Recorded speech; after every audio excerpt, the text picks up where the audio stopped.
What did Gamergate mean to you? On a personal level, like I said previously, it was a great way to meet like-minded individuals, to form friendships and create bonds. On a personal level, that's what Gamergate was. Also, view some incredible art by some incredibly talented people. On a professional level, on a more intellectual level, Gamergate to me was a push by a subset of people in society who have a certain enthusiasm for a specific form of media. It's these people who are becoming upset, disillusioned, and frankly ignored by the journalists and by the media that's meant to be aimed towards them. I mean, these are institutions that were supported by this group in society, supported all the way through as they were struggling as a small business to a medium to now a media Goliath. It's these Goliaths biting the hand that fed them, and biting the hand that fed them.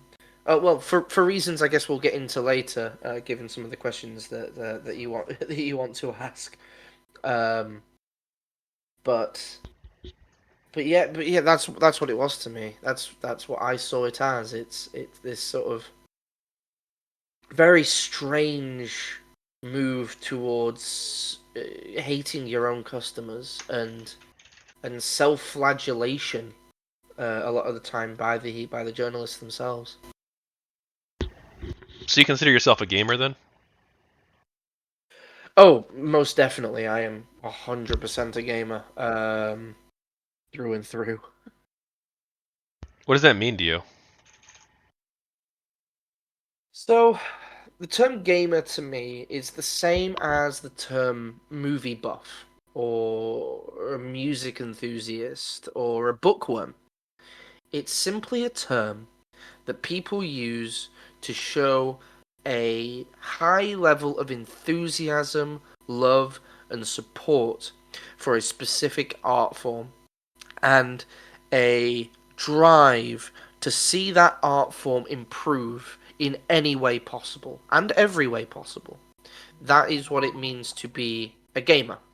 In the same way that I'm sure there's many movie buffs out there who love it when they see a movie come out with new, innovative ideas. It's as simple as that. To me, that's what a gamer is. It's someone with a passion for video games. Is that a gendered term for you? Absolutely not. In order to be a gamer, you have to have passion for video games, and passion has no gender requirement.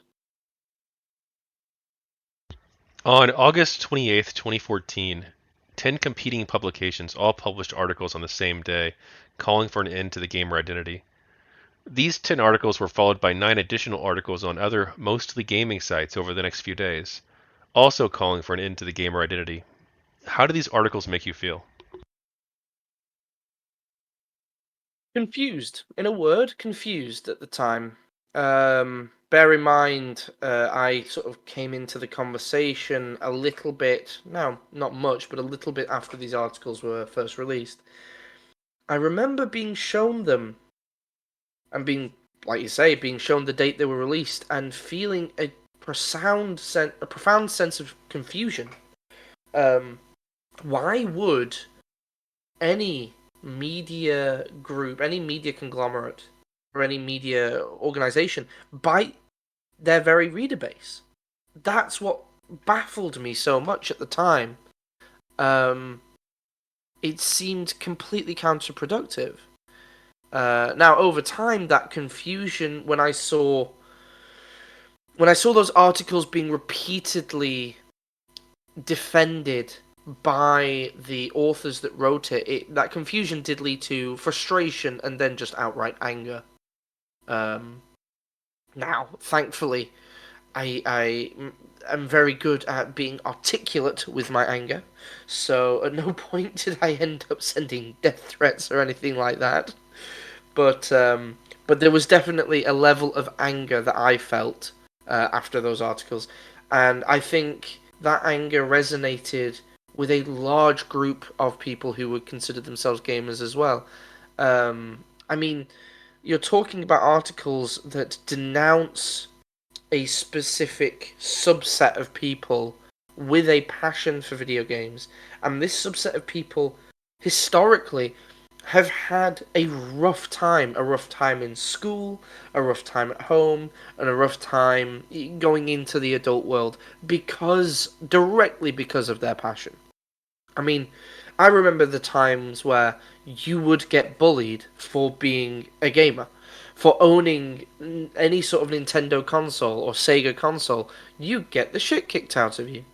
And I think a lot of those feelings deep down was still there. So when we saw members of society that we sort of viewed as our own, viewed as people that were on our side and part of the wonderful culture that we have, when we saw them go and it felt at the time stab us in the back, we were confused, then frustrated, then angry. And a lot of that comes from a collective hurt that we felt, I think. You say that. Hang on, give me 1 second here. No worries. You say that gamers have a wonderful culture, but according to Leigh Alexander's article, she wrote, I often say I'm a video game culture writer, but lately I don't know what exactly that means. Game culture as we know it is kind of embarrassing. It's not even a culture. It's buying things, spackling over memes and in jokes repeatedly, and it's getting mad on the internet. It's young men queuing with plush mushroom hats and backpacks and putting promo poster roll and jutting promo poster rolls, queuing passionately for hours at events around the world to see things that marketers want them to see, to find out whether they should buy things or not. They don't know how to dress or behave. Television cameras pan across these listless queues and often catch the expressions of people who don't quite know why they themselves are standing there. Games culture is a petri dish of people who know so little about how human social interaction and professional life works that they can concoct online wars about social justice or games journalism ethics straight faced and cause genuine human consequences because of video games. Lately, I often find myself wondering what I'm even doing here. I know I'm not alone. All of us should be better than this. You should be deeply questioning your life choices if this and this and this and this are the prominent public face your business represents to the rest of the world. This is what the rest of the world knows about your industry. This and headlines about billion-dollar war simulators or those junkies with the touchscreen candies.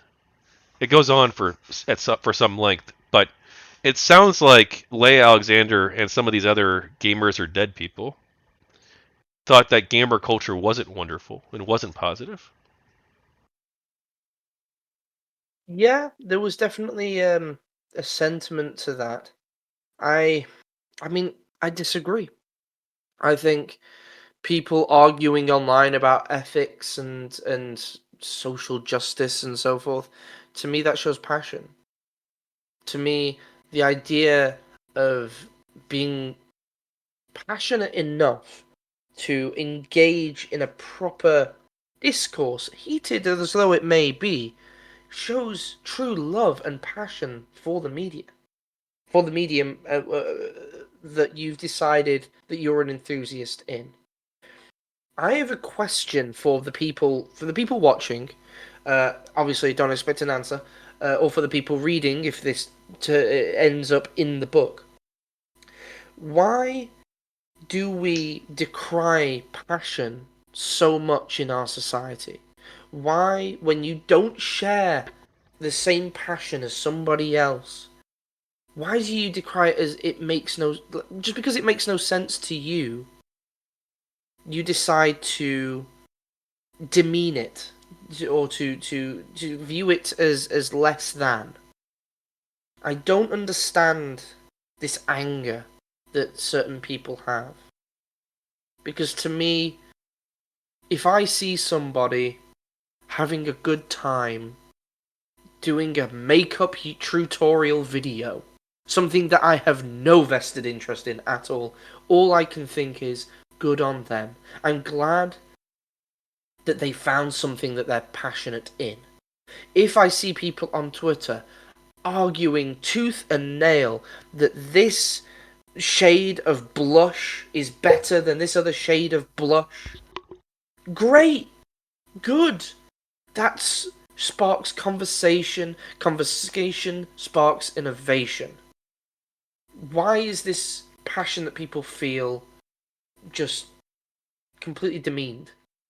As for real world consequences, I mean, what real world consequences outside of the industry? Like, people are trying to sell us a product.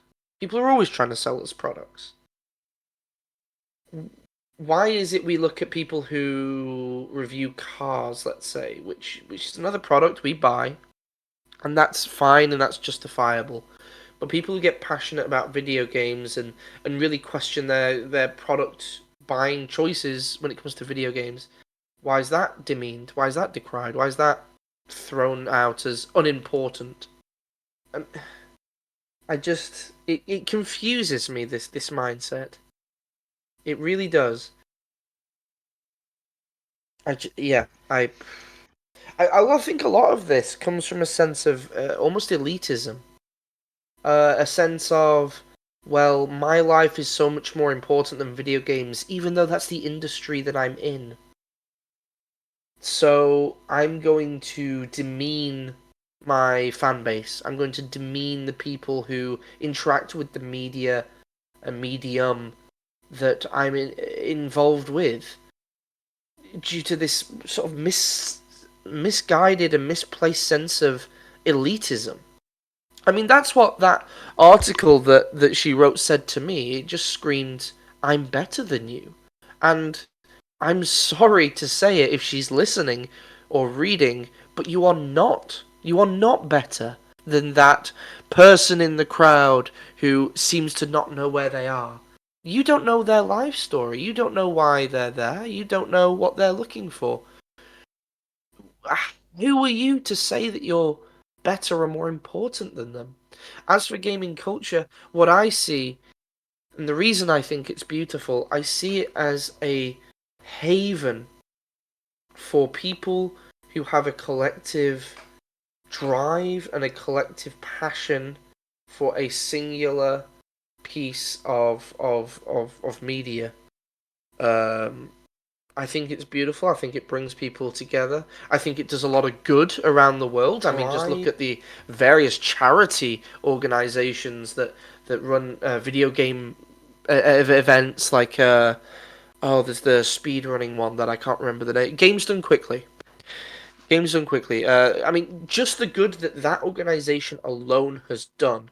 Surely that gives our medium purpose and a reason to stick around and a reason to be viewed as important. I, I can't help but disagree vehemently with those articles and what was said, and especially Leigh Alexander on her point she brought up.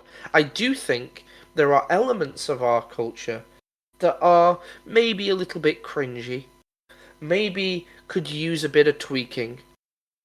But even then, who am I to say what needs tweaking and what doesn't? I'm simply one person in the same way that she is. As long as you're not actively hurting anybody, and I mean that for like hurting them for no reason, hurting them out of a sense of vitriol, I have no problem. If your goal is to make a to inform for a better product, to reach more people, to make more people's life better, so that they can enjoy their time in their life, I see no problem. I see no problem with the passion. Going meta for just a second, you said if it's going to be in the book, just a heads up, the full interview is pretty much going to be in the book, okay? Okay, cool, great. Why do you think all these gaming sites wrote these articles declaring it into the gamer identity, and why was it at the same time, at the same day? When it comes to why they're written, this is where actually a lot of my sympathies with the anti-Gamergate side comes from. I can understand why they would write these articles because, as I alluded to previously, I can see the elements of the culture that I personally find distasteful, that I personally don't like. Um, and what I saw in those articles was a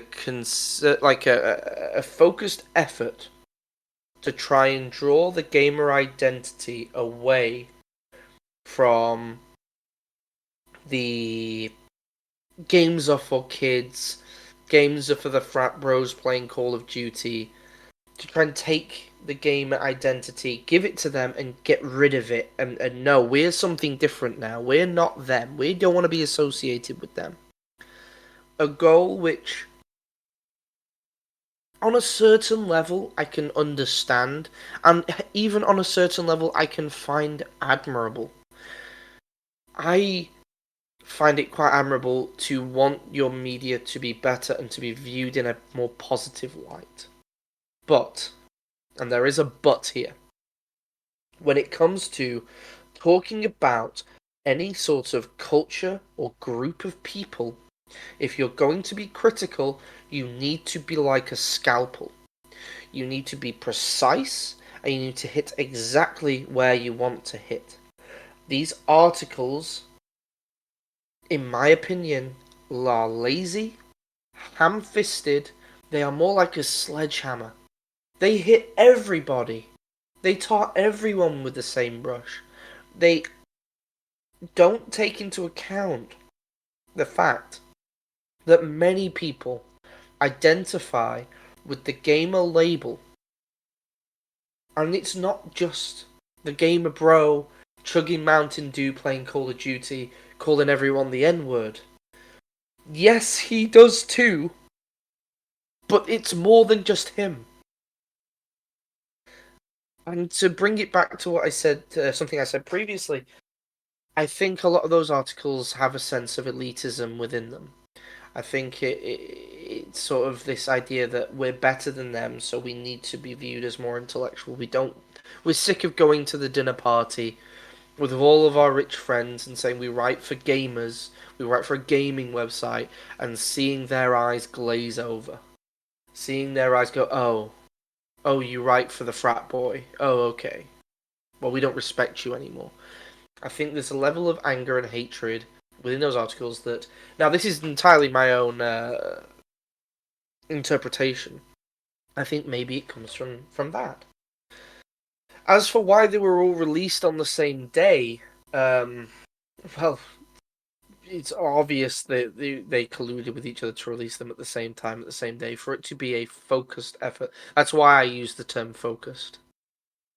A focused effort to try and get rid of the gamer nomenclature and to attack what they viewed as the gamer identity. Um, when it comes to the ethics side, which I'm sure is going to be brought up at some point, the ethics side of why they released it the same day, it may be to try and cover up what they did previously. Um, Personally, I'm not 100% convinced on that. Um, just because my bar for evidence for that is very high, but it is definitely a massive coincidence. But I would view those two things, the ethical debate within their practices and those articles being released, I would view them almost as two separate issues. You mentioned the ethical issues. Do you think that if the games press had just tried to reform or even just ignored the ethical questions and these articles didn't come out, that we would still see Gamergate happening? Um, I think it would have happened still. I do think I think it would have happened, but I do not think it would be anywhere as large as it would have been. I think it would have been a footnote of a footnote of a footnote. Um, the problem is these articles came out, which kind of got people confused, got people curious, got people asking questions, which then led to more conversations being had. Now, when the journalists who wrote those articles then came out, vehemently defending them, to the point of almost appearing like attack dogs on the media, on like social media, it led to a lot of people going, well, they wouldn't be acting this aggressively if they weren't hiding something bigger. You know, if something bigger wasn't going on. The response to criticism of the articles was not proportional a lot of the time to the criticisms being levied, in my opinion. Would Gamergate have still happened at the same time, you think, or would it have happened possibly months or years later due to another controversy? Oh, that is a good question. I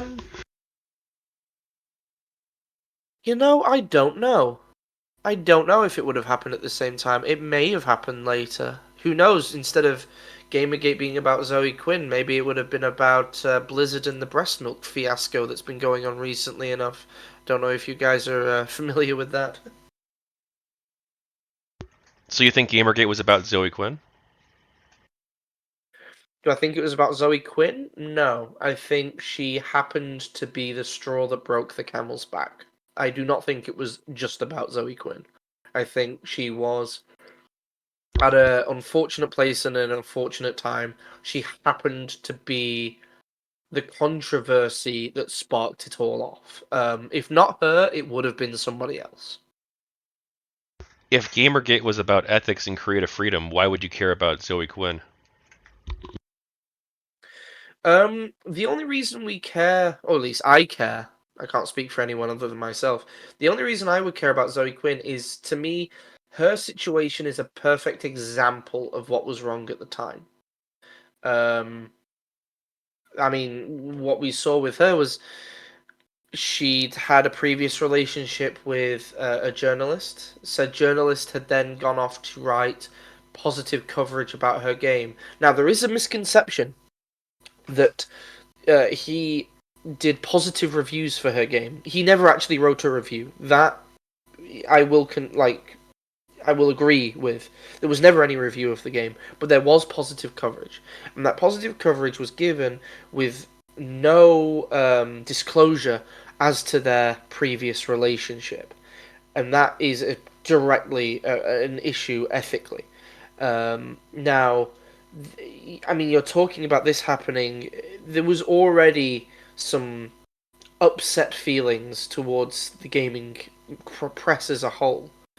I think that, as I said, the situation with Zoe Quinn, along with the articles coming at the same time, it was just the perfect spark that hit the perfect fuse. But the fuse was still there anyway. It was going to get hit by something. If the situation with Zoe Quinn had happened, the articles hadn't been released, yeah, we would have been upset about that, but we would have moved on.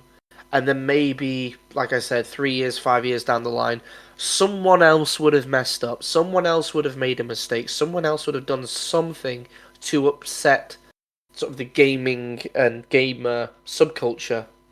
And that then we would have had a different spark that would have set off a different fire. And me and you right now would be having a different conversation.